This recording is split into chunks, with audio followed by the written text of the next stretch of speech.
Welcome to the Cowboy Office Show, where you'll experience expert analysis and epic discussion on key pillars of the equine industry, including sports, business, hobby, and the horse lifestyle. Your co-hosts are Jody Brainerd and Brian Dygert, industry veterans with over 120 years combined living the cowboy lifestyle. The Cowboy Office Show will help you get involved, ask more questions, and create change. We'll keep riding for you as together we learn from the ride already ridden, learn to listen better to our horse, and make our industry better for all. Each weekly episode will take a ride around the industry in less time than you can load the truck and trailer. Drop your email at cowboyoffice.com to receive weekly updates and never miss an episode. Saddle up as we ride into today's show. Well, welcome to the Cowboy Office Show, where we have expert analysis and epic discussions, and wow, today is going to be one of those.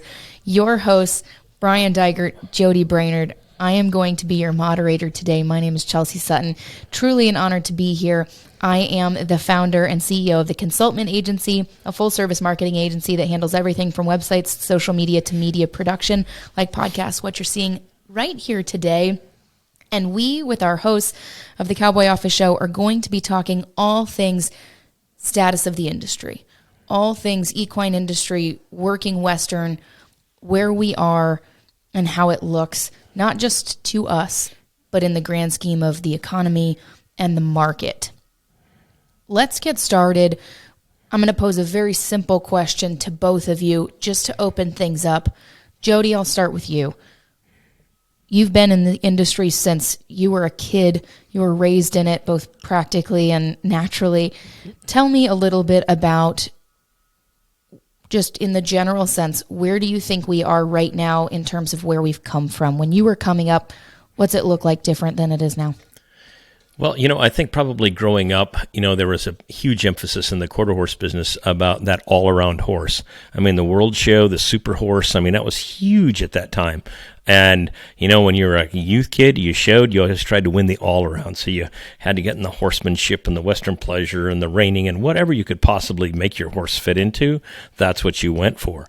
And all-around horses are, obviously were hard to make, and they were worth a lot of money, especially for the youth kids. Brian, you remember the versatility class at the Congress, right? It was huge. Just unbelievable how big that was and what a popular event that was to watch. And now it's almost non-existent. We're specialists now. We're either flat saddle horses, we're rail horses, we're ranch rail horses, we're reiners, we're cutters, whatever. But that horse that does multiple events is not as popular as he was anymore. I think AQHA is trying to get back to that with some of those ranch trail and ranch pleasure type classes that horse can do more than one thing and doesn't have to be that specialist. But that's the biggest change that I see in the industry in the last 50 years. Additional to that, Brian, what are a few of the things that you're noticing are just drastic shifts in where we are now? There's a number of significant changes, but I think from the all around to the specialty, and now as an industry, we're looking at how do we re-collaborate again. That's an interesting set of circumstances. The breeds and the world shows and the nationals versus disciplines and advanced disciplines, and we're seeing it across the entire industry. They're all struggling because what does that mean? Which is about what does the competitor and the athletes want and need? Where's the economics, the change to the entire economic model and why we do the things we do and the decisions that we make in today's time? It's all changing. So we've got our chore is keeping up with it. When we think about the sports component, I, as an announcer and often playing roles on the production side of a show, get the unique privilege of hearing about a show as it evolves, right? The weeks leading up to a show and how the secretaries might be talking about entries coming in, the day before a show, and you've got the chaos of setup and all that kind of stuff throughout the show, and the numbers and the entries and the long days and the purse payouts. And we've seen a lot of evolution just even in the last 5, 8, 10 years of those kinds of things. We can talk about how big our shows are getting and how many stalls we have and all those things. When we think about what our industry is doing right now and compare it to some other sporting industries like NFL, NASCAR, PBR, golf, what is your take, both of you, on how we measure up? Jody, do you want to go first? Do you want me to? Yeah. Well, I mean, I'll take a stab at it, and I don't know if this makes a great deal of sense to you, but sometimes I look at AQHA, I look at our, we split and we look at the specialization that we're doing now, and I mean that's all good, but I mean we'll have a professional, we have the reining horse, and then we'll have 4 different levels of non-pro and 4 different levels of open riders, and AQHA will have a committee and then a subcommittee, and let's say I have a 15 stall barn and it lets me make $250,000 a year as a trainer. And then I think, wow, that's pretty good. I'm going to go to a 30 stall barn. And then I have to hire more help. And then my overhead grows. And all of a sudden I'm making $375,000 a year, but I have twice workload. That state of diminishing returns. And I think that sometimes we try to get so specialized, and we form committee within subcommittee, and we different levels, and we try to so many facets to make people happy that it's not as good as it once was.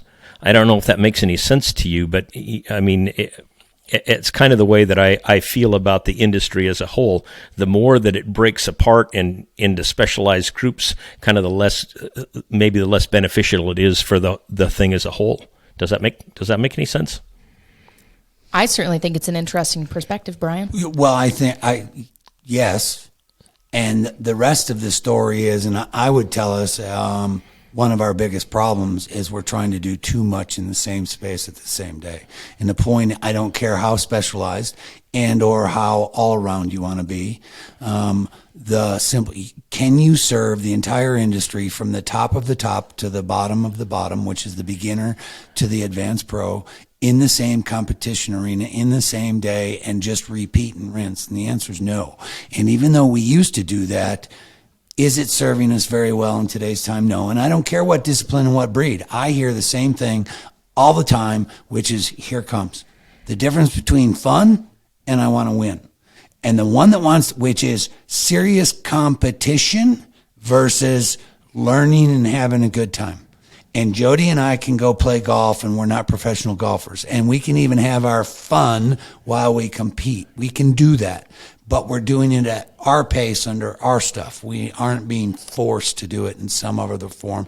And I would tell us in the horse show world today, that's one of the biggest problems. It's not cost of entry. It's not the expense of doing it. It's the fact that the activity is trying to service the entire market in the same day, and we rinse and repeat, and we think that more of it is better. No, that's not true. Should we have fun shows that are cost effective? Yes. And should we have serious competition that is a whole different economic model? And that answer would be yes. And we're nowhere near it yet. Exactly. Maybe close. Might be March. So. No, I couldn't agree more. I mean, better said. Yeah, exactly. I think you guys both actually said some unique aspects to it, because when I think about some of those organizations that I threw out, NFL, NASCAR, PBR, golf, and this wasn't intentional. I wasn't trying to trick you guys into this question. Those actually do. Maybe a better way to phrase my question would have been football, basketball, golf. But the NFL is the professionals league for football. They are doing what Brian's talking about in terms of it's just for that lane of those playing football. They're serving one segment of a very large industry. Right. That's it. Right. They're not trying to serve it all. They are not trying to dictate little league football and flag football and high school football. And no, they're not. They let it do what it's supposed to be doing, so to speak, and be organized within those own feeding valves. And the big carrot, if you want to make a career out of it, is the NFL. Oh, yes. I would give you lots of sports that have parallels like that. Tell me a sport that the Little League and the Super Bowl is in the same arena on the same day. Yeah. It doesn't happen. And we do. Yeah, we do. And I think another thing, Chelsea, some of those, that there's a big difference between parts of our industry and the professional sports that you just talked about. Those are decided either by time or by who wins.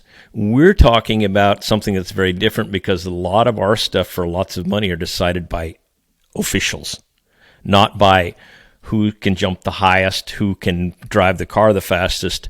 We have a different perspective. And I think that you'll probably never, anytime that there's an event that's decided by officials only, you're probably not going to have as big a back group of fans as you will somebody like golf. Can I make the golf ball go in the hole in 3 strokes, or can I drive the fastest NASCAR? It's a very interesting perspective. I think that that's an interesting question. And the point being, because our officiating drives our competition in a different format, is that an inhibitor to developing fans? That's question one.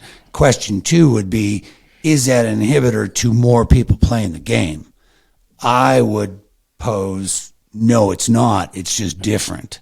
Now comes, how do we advance the officiating so that those are the end goals, so that the competition is more objectively laid out? Because now we're talking about huge purse monies, which we used to dream about.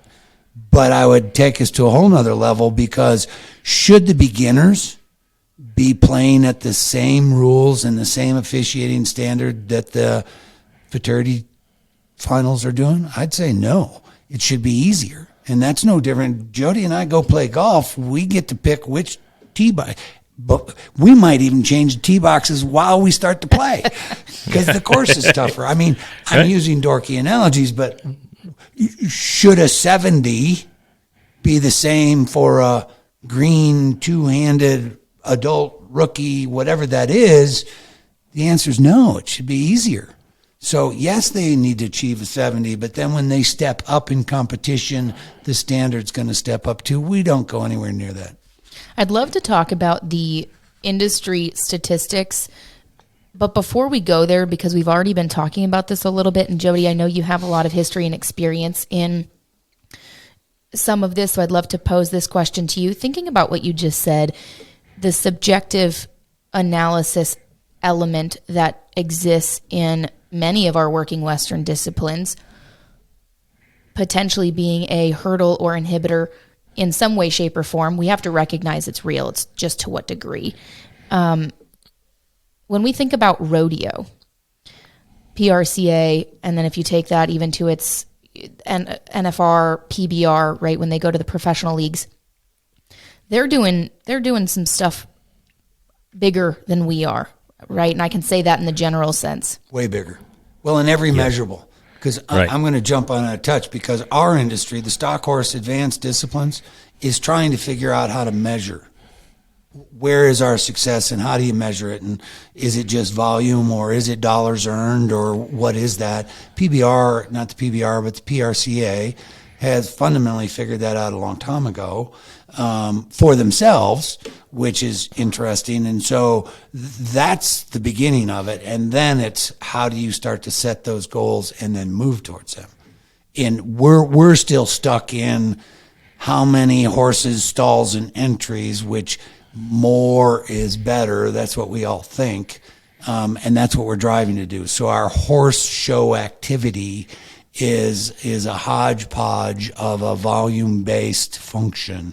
And it has nothing to do with, one, attracting a spectator and a fan. I don't care how savvy they are. And it has nothing to do with the economics of what the final product is, which is the competition or activity. Right. Well, I think your point, Jody, which I'd love to get some more perspective on, is a unique one. And I'd love your insight into how you think subjective analysis, I'll use reining as a simple example because it's so native to me. When we think about our analysis and officiating at the reining level, you do have some objective pieces to it, like penalties, but you still have a very subjective piece, which come in the maneuver score. When you think about some rodeo events, there are still subjective elements to some of those competitions, while timing is still most of the time the deciding factor. I'm going to throw some statistics out for our listeners to give context to the size of the PRCA and how they are measuring it. And then, Jody, I'd love your opinion on what rodeo's done to step beyond certainly where we are. Total payouts, and these are 2017 numbers, so we're now talking 5 years old. You can imagine there's a nice multiplier to these. Here's the way they measure it. Total payouts in 2017, singular year, $48 million. Their members of the PRCA, which are exhibitors and permit holders, are 4,700. Their contract personnels are 1,100. I'm using rounded numbers.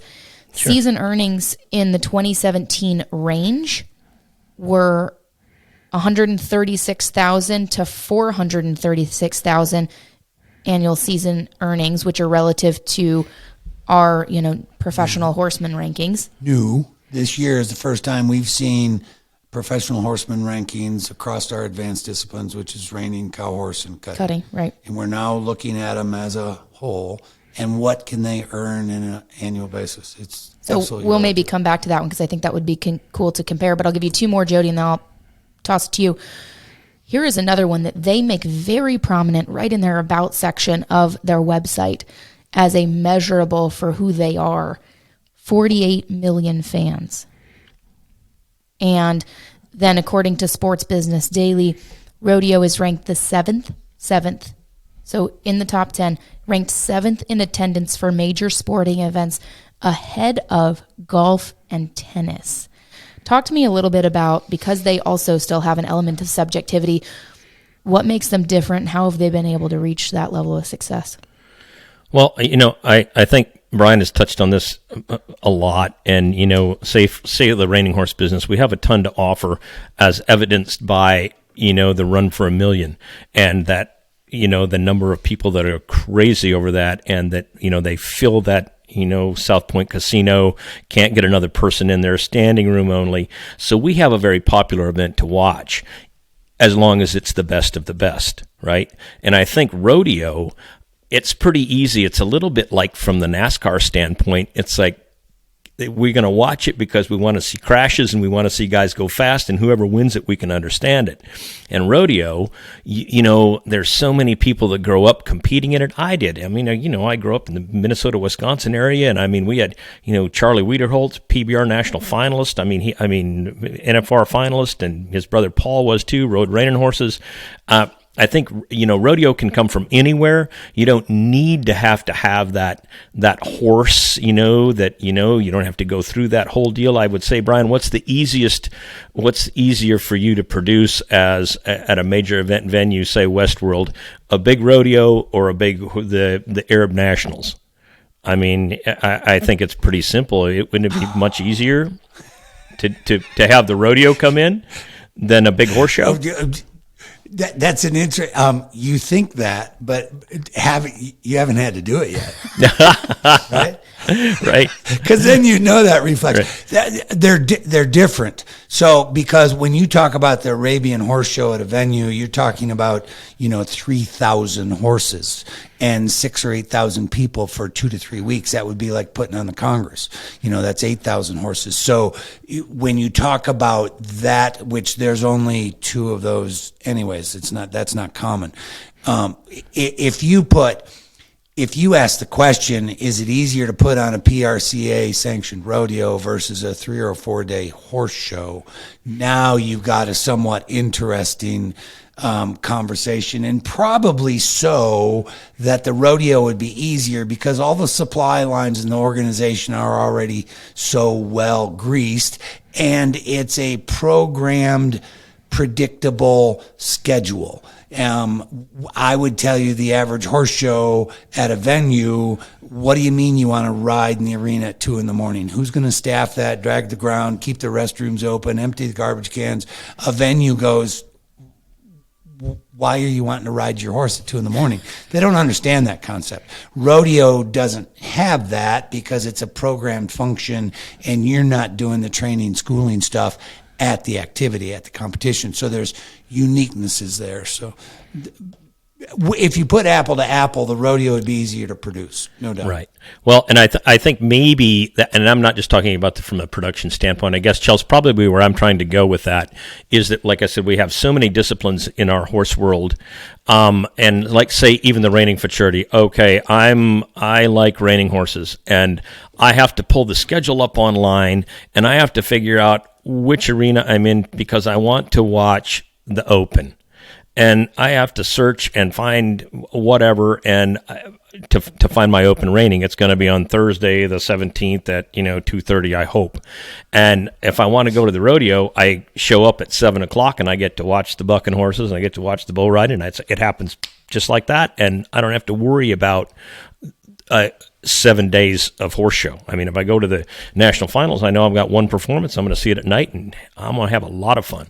So I think that's probably what's lacking from our horse business. We have the rein cow horses, great to watch. The reining horses are great to watch. The cutting Futurity, great to watch. I don't want to watch people settle cattle for 45 minutes every 10 horses or whatever it is either. But rodeo they don't have those issues. It's get on and go.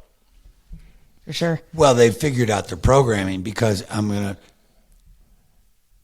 the discipline side of the industry is so focused. I would tell you it's 99.9% focused on one aspect of the industry, which is called an exhibitor, including our rules. But even our presentation of the competition at the top end, we are talking to the exhibitor. I would tell you in the Futurity finals, the exhibitor is the last person you need to talk to. He or she knows exactly what they're doing, and they're going into the finals, and they got more control than anybody else does. You take rodeo, they are talking to the spectator.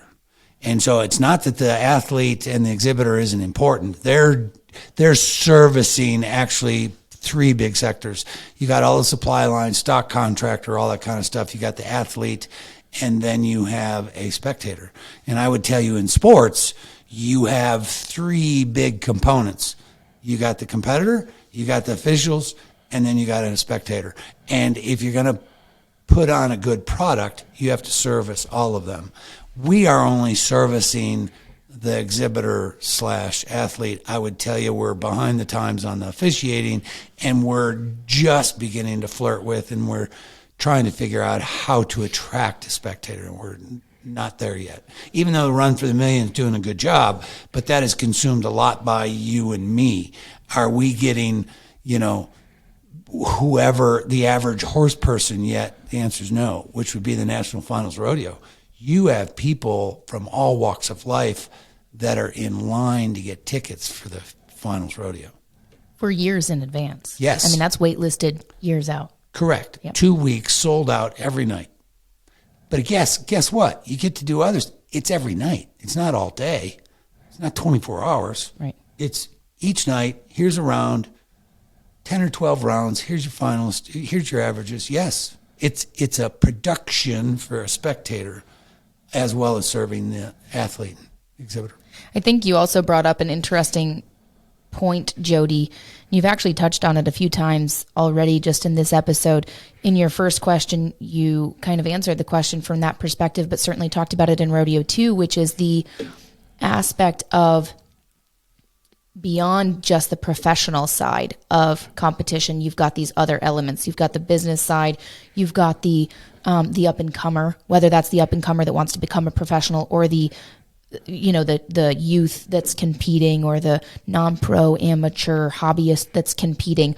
When we think about mature sports, football, NASCAR, golf, and now I would say rodeos is knocking on the door, they have done a healthier job of having some level of structure and feeder valve. Maybe structure is not the right word. They've got more substance to the base of it and maybe separation along the way. I mean, even from the rodeo perspective, and I don't have the stats for this, there's over 600, this is a statistic, there's over 600 PRCA sanctioned events, but I bet we'd be in the thousands of rodeos being put on at the local level for youth and hobbyists? And I'm going to give you structure. There's called National High School Rodeo Association, and then there's called a National Junior High School Rodeo Association, because the sport of rodeo gets started in the high schools that are feeder valves to the PRCA. And all of them, and I can't speak on how much they might be intertwined, but here's what I know, because I've actually dealt with some of them. The offices for the PRCA and staff are completely different than the offices for the high school and junior high school. And the high school and the junior high school are very clear on those programs. So yes, it's structure, which is about where's the opportunity. And how do we serve those parts of that structure very intentionally, right? How do we make sure that those competing at the youth, the junior level, the high school level, the hobbyist level, and I think this is, Brian, what you were talking about earlier in the difference between high competition wanting to win versus having fun. You can talk about that even within amateurs and non-pros. There are those who Correct. want to be competing at a high competition level, maybe in pursuit of could this be career, versus those that are having a good time. And in our horse show industry, Jody, could you speak to this a little bit, because you've especially done a lot of coaching. Where are we at in our industry with, structure and organization around that component? Oh, we're in a spot that needs a great deal of improvement. I mean, it's, I think, like I said, the top end of the things that we have to look at, we're just using the rein horse business because that's what I've done.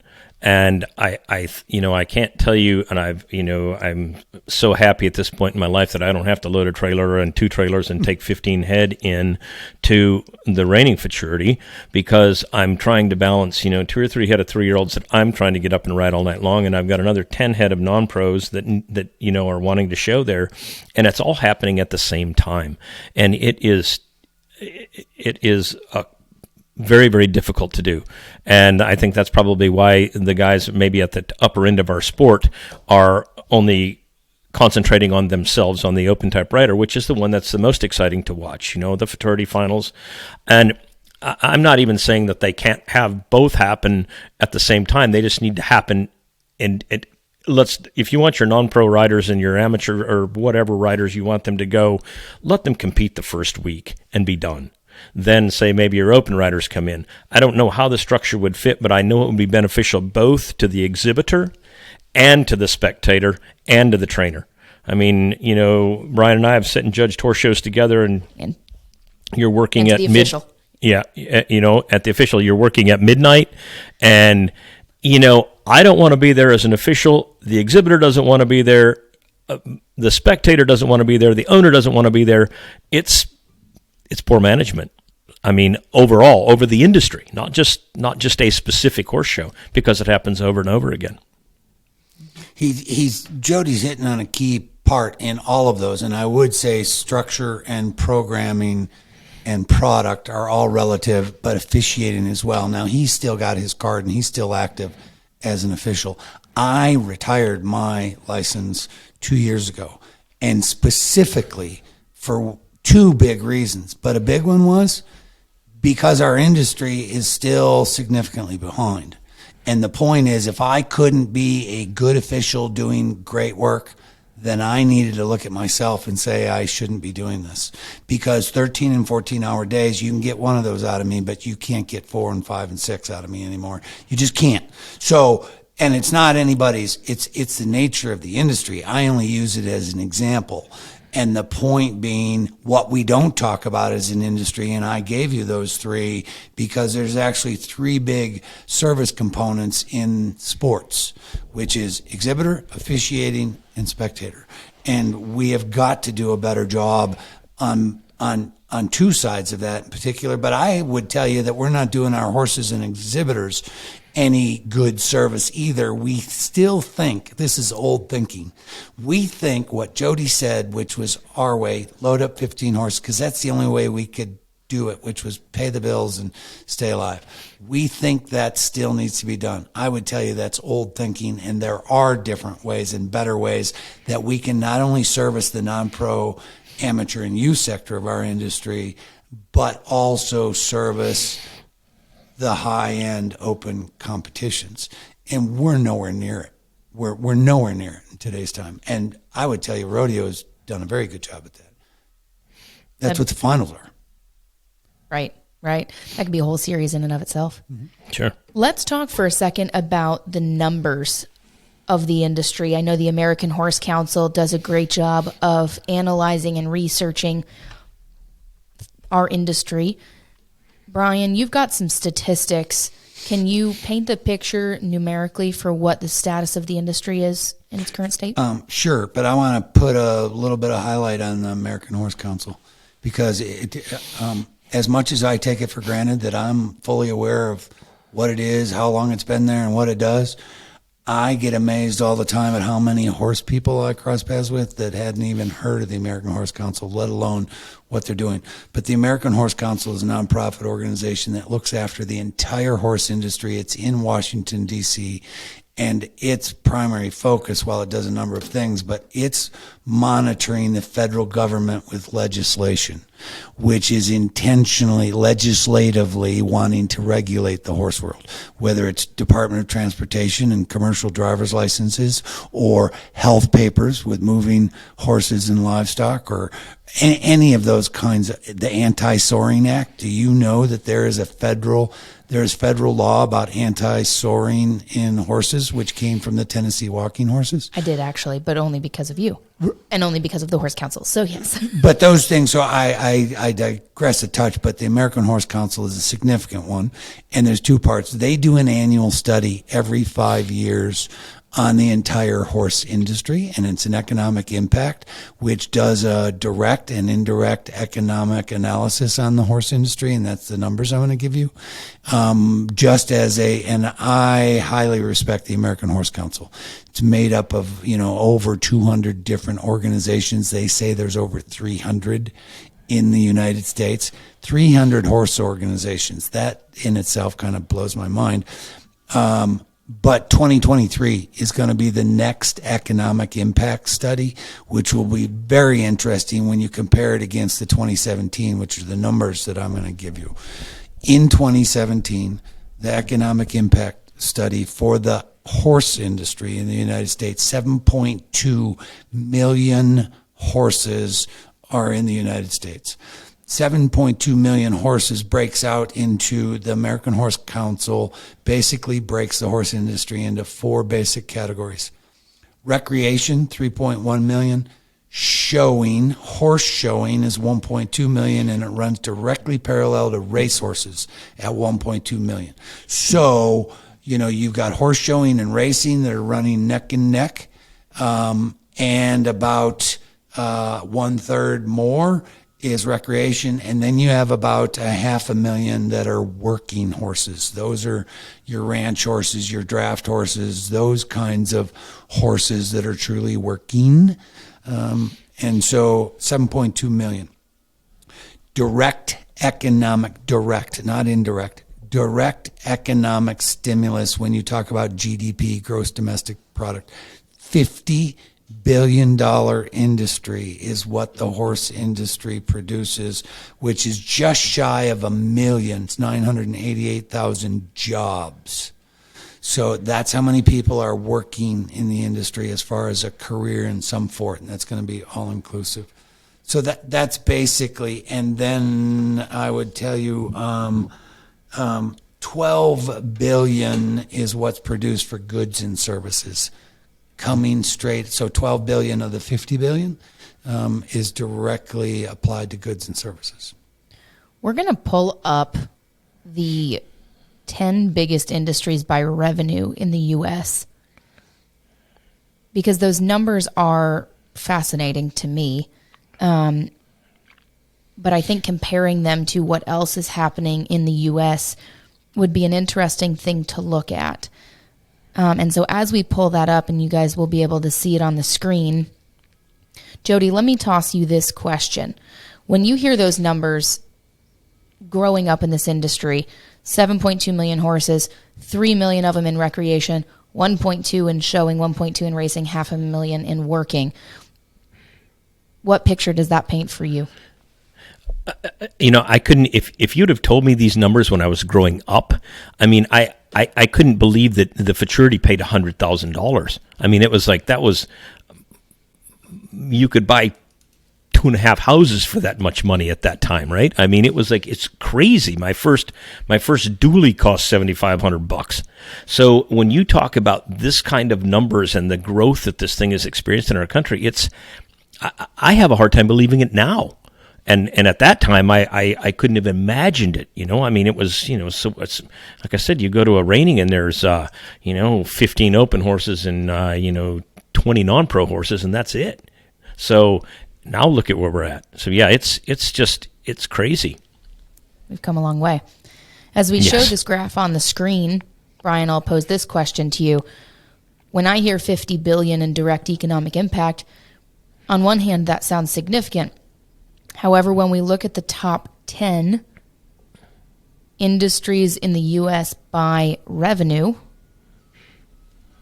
the 10th one comes in at $751 billion.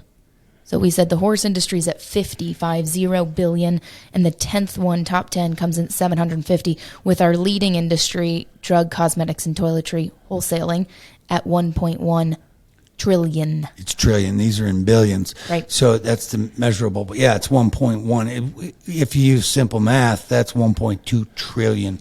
Drug, cosmetic, and toiletries. You want to know why all the celebrities have a perfume or fragrance? That's why. So anyways, yes, I found both of these. There's two charts published by IBIS World. This one is on GDP for the U.S. current, and the other one is the 10th fastest growing, which we'll look at in a minute. Here's the 10th fastest growing. And this one, both of these fascinated me, but this one I think is even more so, because I would tell you, if you look at number 7, this is the 10th fastest growing industries in the U.S. current, 2022, 2023, and it's based on their revenue growth. So what fascinated me here was, if we look at the horse industry and we look at what our potential is, we would fit in here.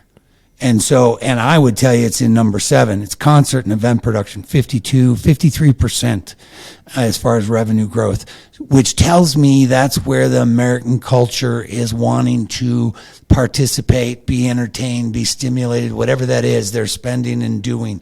It's activity. Can the horse industry in today's time be a part of that on a large scale? And the answer would be all day, because it's about the horse. And what can the horse do that other sports don't do is trigger an emotion that most other sports is about conquering.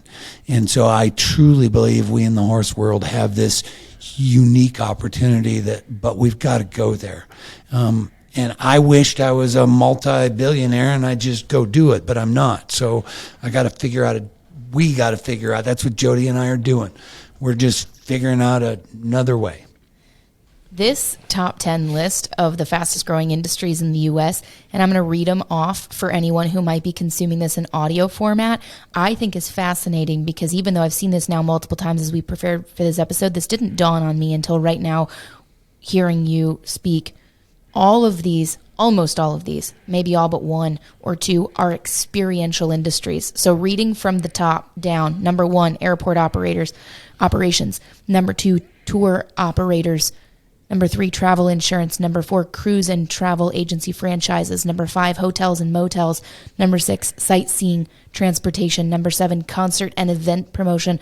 Number 8, CBD product manufacturing. Number 9, online gambling. And number 10, international airlines. Whoa. Yes. We actually would touch in multiples, and I don't want to get into the politics and the online gambling. And if we as an industry don't get our ducks together soon, watch out, because as gambling gets more organized in the world of sports, I think we in the horse world have got to get our ducks together sooner, not later. Period. And you can't legislate morality. It's a fact. Let me pose this question to you, Jody, especially being on multiple sides of the industry: rider, trainer, youth kid coming up, coach, official, and the list goes on. when we think about the experiential side of the industry, that I look at that list of top 10, and I could arguably say all 10 are in experiences. I mean, even CBD, although that's measuring the production of it, you talk about that as a lifestyle consumer product.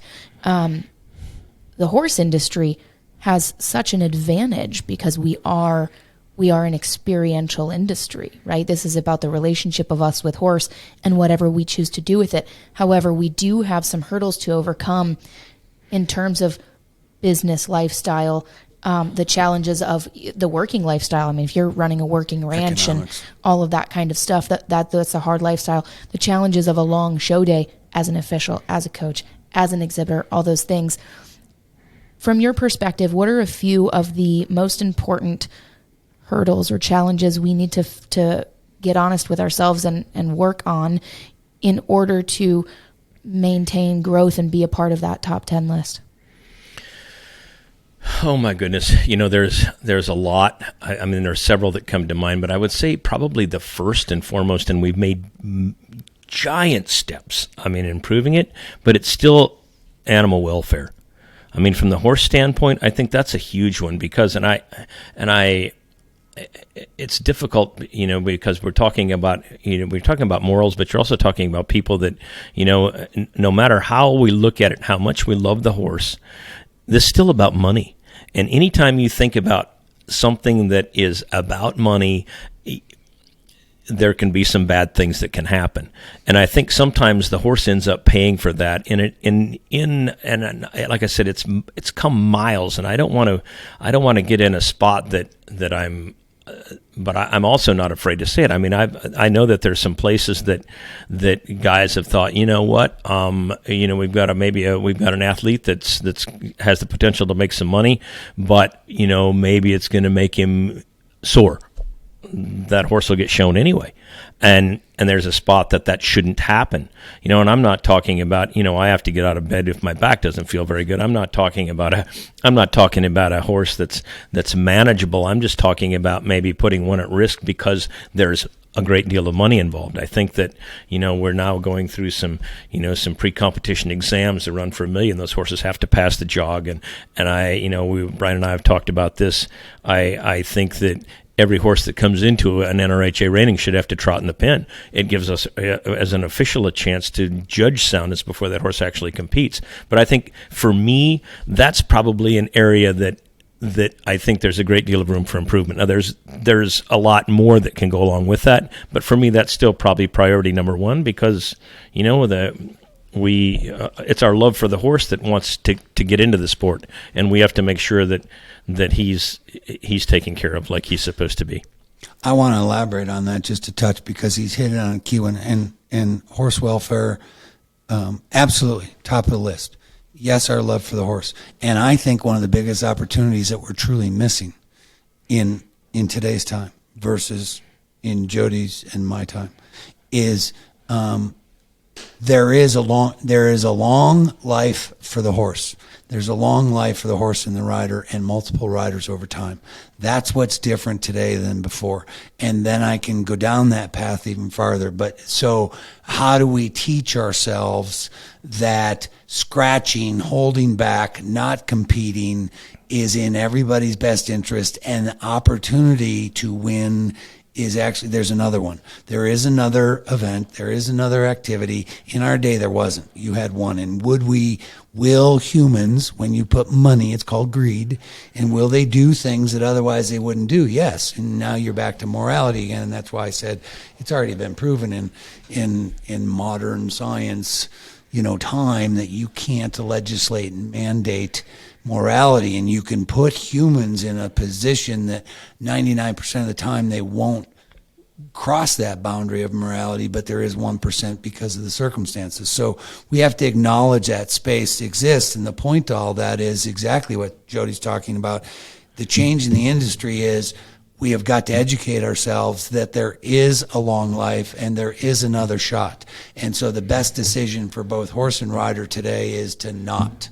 and how do we help ourselves to do that, and then use all the rest of the pieces that go with it. A horse's earning potential, along with a rider's potential in today's time, is significant for a long time. It's not short-lived. The Futurity was all we ever had. So whether it was the National Finals Rodeo or the Roping Futurity or the Cutting Futurity or the Snaffle Bit Futurity or the Reining Futurity, that's all those horses had. I'm now telling you that's not the case. And so we've got to help ourselves to learn there's a long life, let's wait. And so there's other things we got to do. I think he's absolutely on it.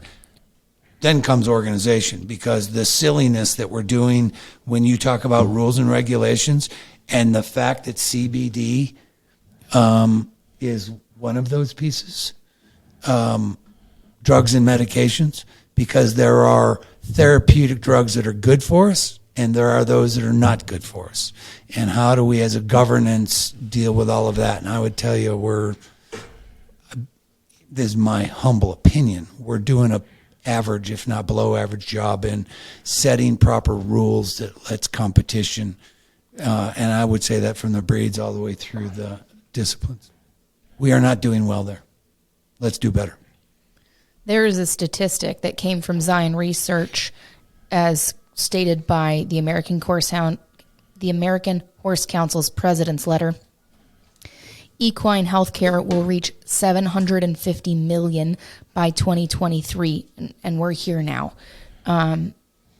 Thinking about animal welfare, thinking about those things that you guys just mentioned. I don't want to take too much time on today's podcast, because I think this is a robust conversation that could be had over many other conversations and probably with other experts in the room. What I would love to ask both of you, and I know I'm putting you on the spot a little bit and this wasn't a prepared question, but thinking about that statistic and the current state of the industry, if you guys were sitting in this room with our organizational leaders, and I mean everyone from American Horse Council down to our breed organizations, quarter horse, paint horse, etc., down to our specialized disciplines, reining, cutting, cow horse, etc.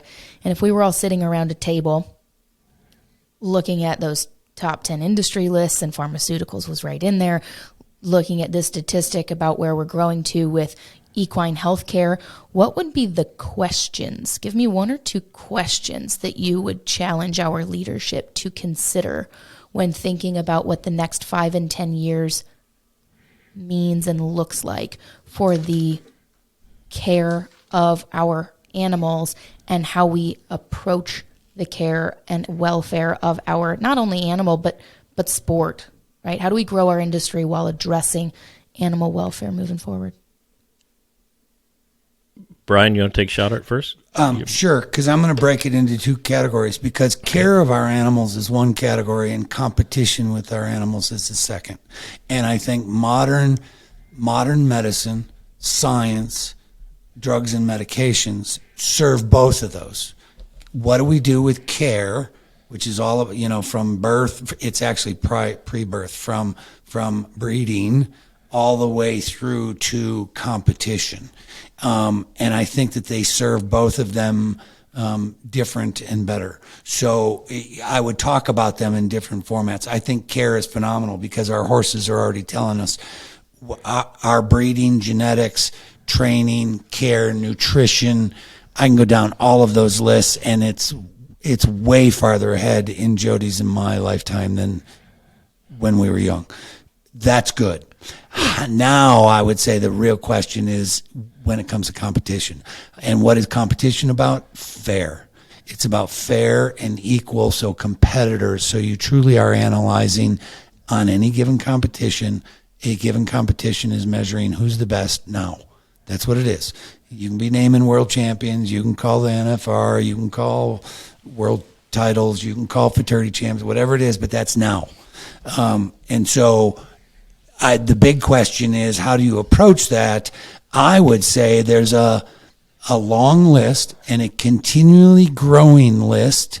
And I would say our universities need to come into this, because research is a big one, which is how do we use modern medicine in the best interests of our animals that does not interfere with competition. because the minute you change an unfair advantage for competition, competition is no longer true competition. So I think the question is the right minds, and they don't stay there. It's the continuing information of the research that is coming on. But there's a group of the right minds that do not have competitive special interests that can be making some of the decisions for regulations, that these can be used and these can't. This can work and this can't. This is the withdrawal period and this isn't. It's all of those things, because you could be doing something on Monday, modern medicine, but not apply it on Thursday for a Friday night finals, which is fair competition. So it's that stuff. Our industry is led too much by vested interests that are directly influenced by competition outcome, and we're stuck in that rut. Our saddle's loose. Yeah, I couldn't agree more. And I like I said, I don't want to beat the horse to death. But when we talk about money, right? Money's involved in everything. Money's, and especially in pharmaceuticals. I mean, it's huge. And I don't know how much sense that this will make to you, but when you think with your heart, right? I mean, instead of sometimes with your head, and you've heard me say this judging all the time, I think the answer's in the middle, right? And it's not just in judging, it's in life itself, right? I mean, when you think with your heart, that's why diamonds are expensive, and that's why funerals are expensive, and that's why weddings are expensive, and because that's with your heart, right? So let me give you a little quick example of, some years ago, I had a little stray dog that we picked up, a little rescue, and she ran underneath a bale of hay coming off a semi, and she broke her back leg, snapped it, right? So anyway, pick her up and into the truck we go, and my wife takes her into the vet and says, you need to come into town here and talk here, because we'd had this dog like a day, and this is 15 years ago, and this vet says, well, yeah, I said, we're gonna have to do some surgery on it, it's gonna be like $850. And I said, wait a minute. I said, it's not going to be $850, because I said, this dog just wandered in here, and I said, this is not going to happen. I said, can't you just put a splint on it? And he goes, well, yeah. I said, I can bend a piece of aluminum around there. And he said, well, use a little bit of vet wrap. And he said, we'll wrap her leg in there. And you know what? He said, it might heal a little crooked. And I said, I won't tell her. Okay.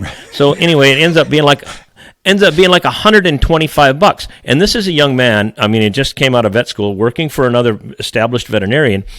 And he said, we're taught to offer the most expensive option first. He said, we're taught that. Not maybe what's the best, but the most expensive option. So you have veterinary schools, university schools teaching young veterinarians that. Is it about money? Heck yes, it's about money. So part of that has to be eliminated. And I'm not sure how that needs to happen, but sometimes we think with our heart, we want to keep that dog alive or a horse alive a year when it's not supposed to be anymore, because its quality of life is so poor. We don't want to make that decision. We don't want to lose it because it's our heart. And I think sometimes we fall victim to that too, as much as we do someone that's taking that horse in competition and saying, I don't care if it cripples it, I want to win. There's two sides to the coin right there. So anyway, just food for thought. I just want to jump on, because when Jody said about soundness, because in all of our advanced competitions, are there protocols and processes that we could be going through to ensure that our horses are sound? And they're done by an independent objective analysis, which is because we know what competition will do. And so that answers yes, and I would say that's another opportunity that we could make for everybody that much better. And the rest of the story is there are more opportunities. We're not in the same spot we used to be, which was, if I don't get to the finals of Futurity, life for this horse is not so good. Bleak. They can't do the records and stuff.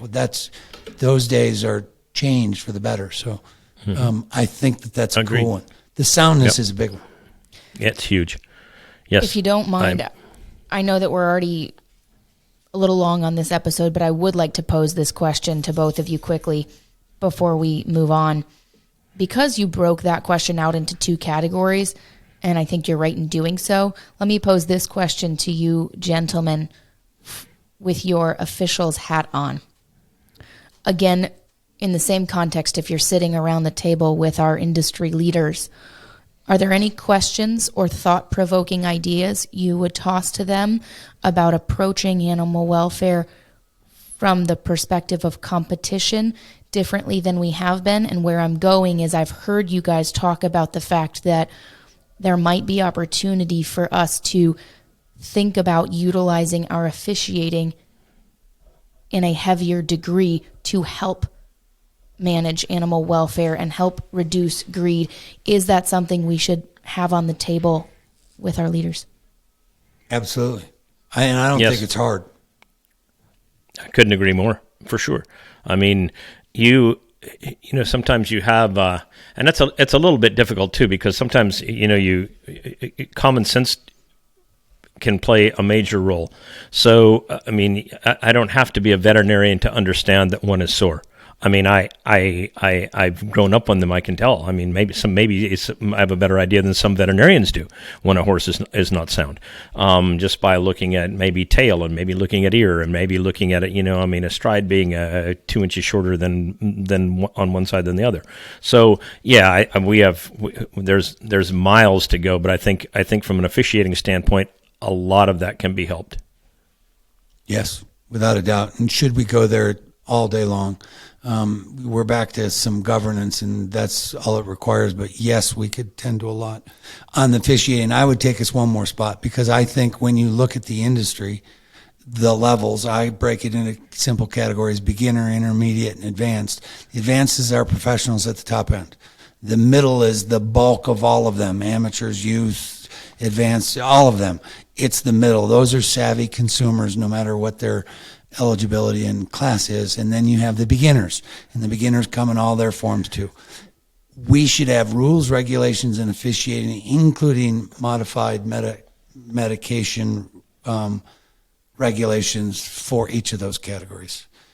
They should not be the same up and down the scale at all. Well said. That is so. I mean, that is perfect, and I couldn't agree more.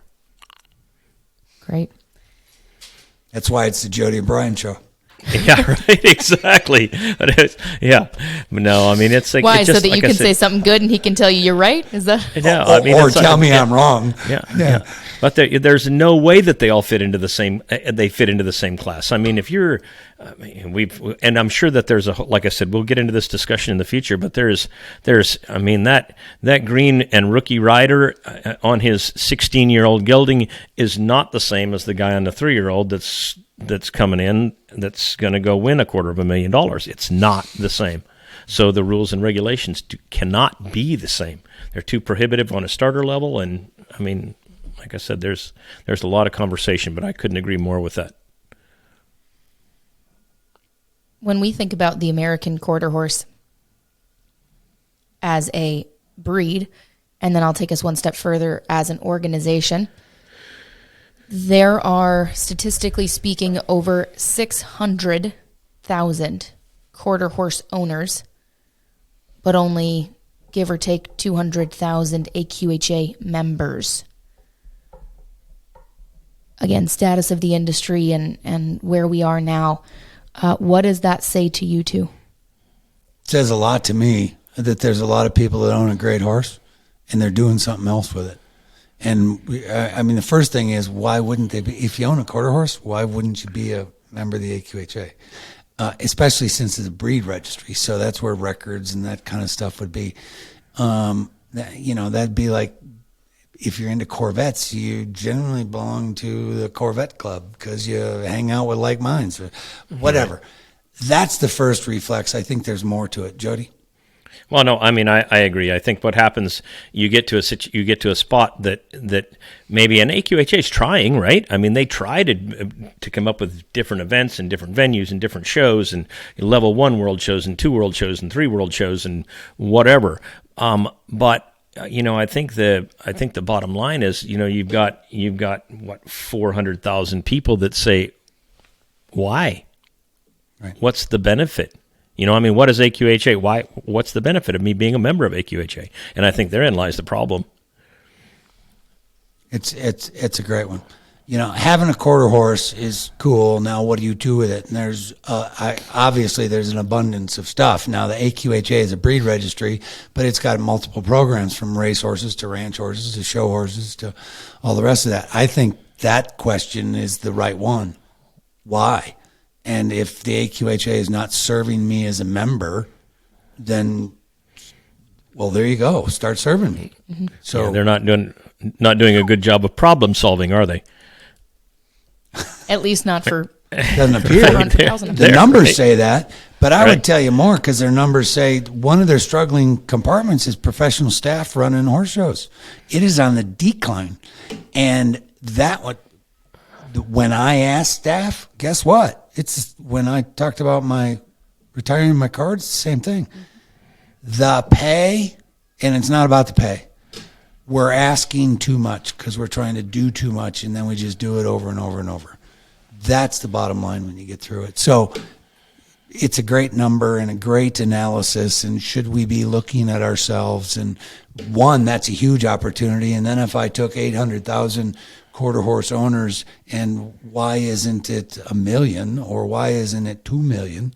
I'm not sure. Yep. And then I'll take that one step further, just at a highlight level. We've got the Paint Horse Association, and you can go down the list, Appaloosas, all the things that there are other organizations that have quality horses in them. What's their opportunity in the next 5 to 10 years? Is there growth for them? I'd say yes, and that's a large precipitous of what Jody and I are trying to do in a different way, which is what's the Cowboy Office all about? It's yes, we're biased and focused on the quarter horse, stock horse, advanced disciplines, but does the horse industry in today's time have a bright future? That's the question that you were kind of asking, and the answer in my book would be absolutely, because technology itself allows us to expose more people to horses, and our horses good for people? Yes. And are people good for horses? Yes. So that's the opportunity. Anything you want to add there, Jody? Not a thing. Well said. All right, then. I mean, it is. Twice. It's like twice. It's like twice. I mean, yeah, exactly. So no, it's way. I mean, it's good. It's the truth. Yep. It's what we're after. It's good Your stuff. tagline here for Cowboy Office Show is expert analysis and epic discussion. The epic discussion has been made plain as to what it means just through the course of this conversation, but especially with both of you having such experience as officials and as monitors. I'll take that even a step further. When we think about the expert analysis that we are going to experience from this show, particularly on, that can be applied to many topics, analysis of any topic by any expert that you guys might have on as guests. But I'm talking specifically about the officiating side of sport, and you guys recording that and talking about that, exposing that to the masses. Jody, can you first share about the value you think that brings? And again, I think back to you playing a role not only as official, but as a monitor, which in many times is being that liaison and that communicator of what's happening at the official level to the exhibitor or to the public. What value can our industry glean from understanding the way an official thinks and analyzes competition? Oh, I mean, I think there's no limit to the value that monitor's position brings, and it doesn't have to be just in the reining horse business. I mean, I think that you have different levels, and we know that no matter what the competition, you can say tongue in cheek, there's only going to be one happy person, right? That's the guy that wins. But at some point in time, someone is always going to be dissatisfied with officiating. It doesn't matter where you're at. I mean, it doesn't matter if it's Olympic diving or if it's boxing. Someone's going to be mad at an official, but I think from the monitor standpoint, and the guys that are the best monitors are the ones that are team players, and the guys that play with the team as far as like the judges, and they have their industry in mind. And the best thing that's like, say, if I monitor a major event, not only do I want my officials to do the best job that they possibly can, I want that what's best for the reining horse business at that particular event to happen also. So when a dissatisfied owner maybe comes up and says, hey, look, these guys did a terrible job, or whatever, then it's my job to say, look, here's what happened. Let's go look at the video. And if I can, and you know what, I don't believe that I've maybe had one instance where I could not get through to the person. And that's just part of the game. So sometimes you just have to say, you know what, I'm sorry, this is our decision, this is where it's going to stand. But 99 out of 100 times, then the 99 people go, wow, okay, I had no idea, thank you very much for your time. And that's better for the industry as a whole, better for my judges, better for the horse show, better for the horse. Yeah, it's invaluable.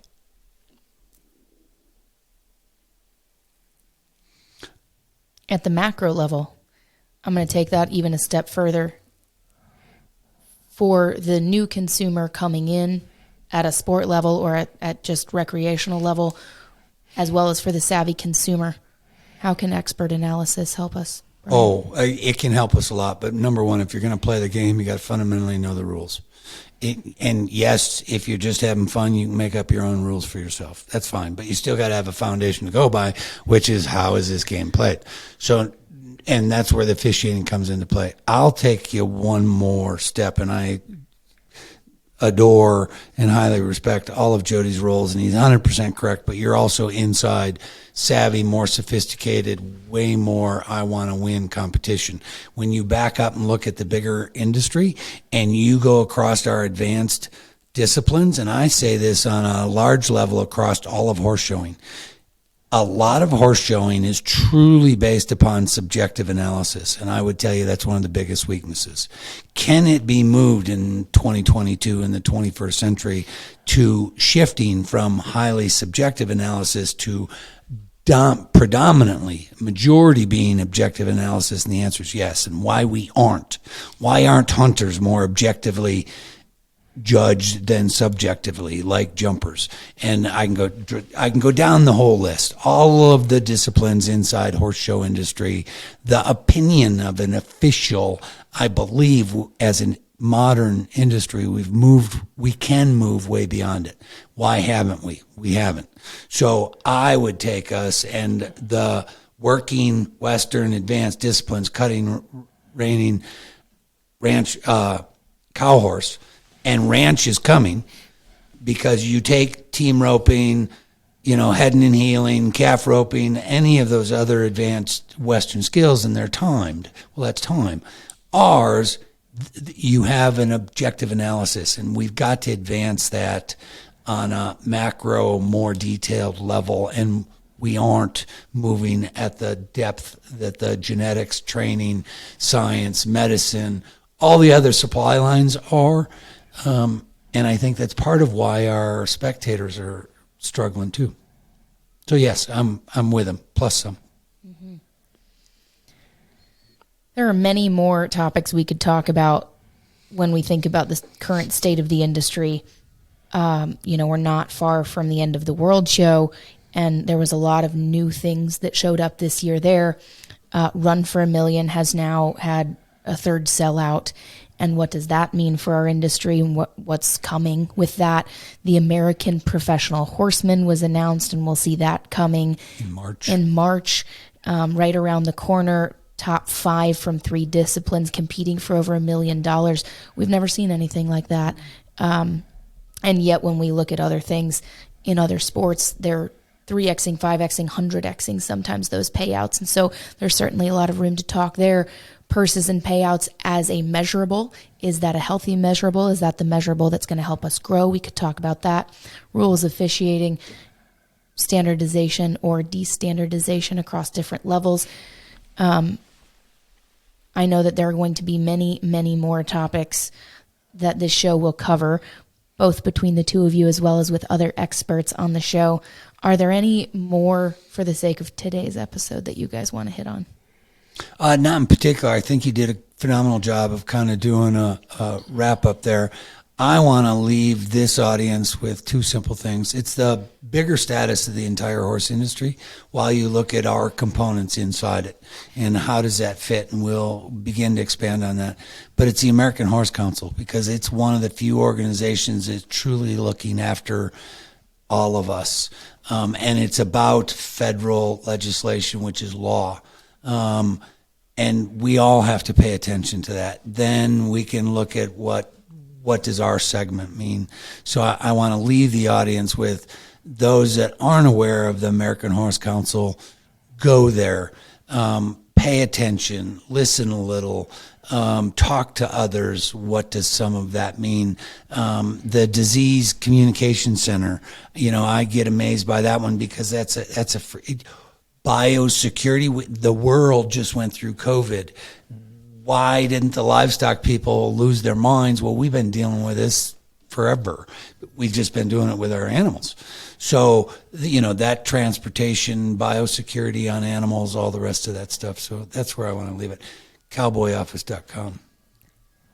I'll wrap up by mentioning to our audience, you can Google, of course, the American Horse Council, but their specific website is horsecouncil.org. And so you can go there and definitely take a peek. And if you need some direct contacts, we can get those to you so you can reach out to us. Cowboyoffice.com is the website where you guys can sign up to get information. And I would highly encourage to drop your email in any one of those email forms so that you can get weekly updates, not only on the episodes that are coming out, but resources and information like that. You can also reply to those emails at any point, and you're getting right back to Jody and Brian. So make sure to sign up for those. Jody, anything else you want to cover on this episode? Only that it's been a great one. I mean, I've had so much fun. And, when I talk about trying to provoke thought, it makes me think, because, some of the stuff that it's like, holy mackerel. I mean, I know tonight I'm going to go, wow, I've got an idea for another one of these things. I mean, it is so much fun. Brian and Chelsea, you guys are doing such a great job. I'm so happy to be a part of it. Cowboy Office. Thank you. Great. Okay, so for those of you guys tuning in, find this on all of your podcast platforms. Reach the guys on social media, all of the key platforms: Facebook, Instagram, TikTok, YouTube, wherever you can think of to find them. I'm sure you will. And again, make sure to visit Cowboy Office and drop your email in there so that you can get the Hump Day message from the Cowboys. And thank you to Consultant.agency. I have to say thank you. You and your team and your company, because your expertise comes from other industries, and as we bring that into this industry, thank you, and I look forward to that. So I appreciate not only your professional emceeing, but the producing, the graphics, the content writers, all of that. Jody and I couldn't have gotten even to this spot without you and your company. So thank you very much. I appreciate it. It's always an honor to be on all sides of the production, and I believe that the horse industry, I mean, as you guys do, changes people's lives. So the ability to do what we do in marketing and production and make that applicable to the horse world so that they can touch more lives is an honor and a privilege. So until next time, it's going to be a great ride. Saddle up, ride along with us. Cowboy Office. Today's episode is brought to you by 40 Productions in cooperation with the Consultant Agency, a full-service agency that helps bring forward-thinking equine brands into the 21st century using digital skills and services such as website development, graphic design, social media, and media production such as the podcast you're consuming here today. Thank you so much for riding along with us today. Sign up at cowboyoffice.com to be the first to know about topics affecting the industry we love so much. You can reach out to us with topics you care about by finding us on TikTok, Instagram, LinkedIn, Facebook, YouTube, and all podcast platforms. And remember, share this episode with someone that may enjoy it, because the more we can share our horses with others, the better our world will be.